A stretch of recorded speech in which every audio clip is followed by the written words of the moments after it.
Chokwadi muri yeZimbabwe ndambenge ndiri mukati nekureva kuti kupona nekurarama panyika zvinoda upenyu hwakakwana asi kuti tizive kuti upenyu hunobva kupi upenyu hunobva kuna Mwari. Varipo vanzwi vedenga vanogona kutungamirira sevafudzi yekuti kana vakatungamirira vakaona kuine gomba vanokuudza gwai kuti famba wakadai sechikonzero paita gomba. Utungamiriri hwepamusoro pamagirazi varipo paIfield paRusakapa musi wa 2 November vati tumbuzi pachange paine ungano iripo muri yeZimbabwe anofungidzira kuti chaanofungidzira kuti ndatenderera ndanoita aiwa chisikuita aiwa ukauya papo change ungade kusangana nazvo. Tiri kukunzwa vakawanda munosvika muchitaura muchitizvo ndabvako zvamakambotaura zvezvo zvindazoporeswa aiwa chiendai kapazamuko munozvionera moga vamwe vachiraramiswa ndova ndinawo pana pautungamiriro pamusoro pamagirazi muri seko baba ndakutsvagai mushure mekutotsvagawo kunzoka muione here hwaiyo basa rinobata adidika saka musi wa 2 muri tinenge muchiti vanhu vese vakaremerwa yes vari kunongedzana mudzimuri vasina kugadzikana zvakanaka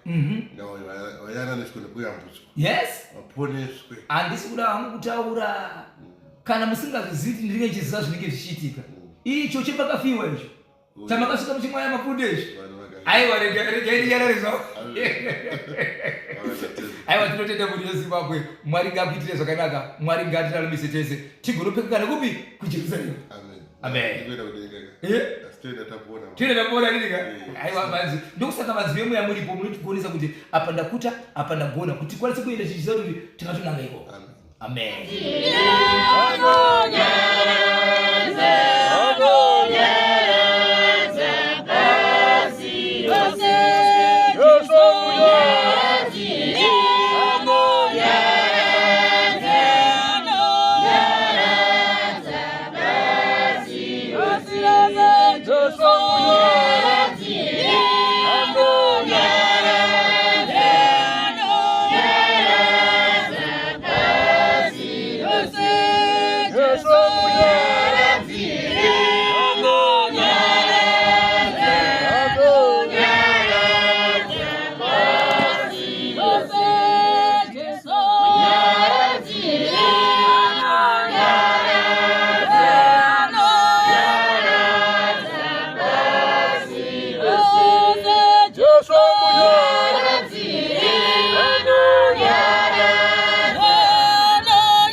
Yaradzi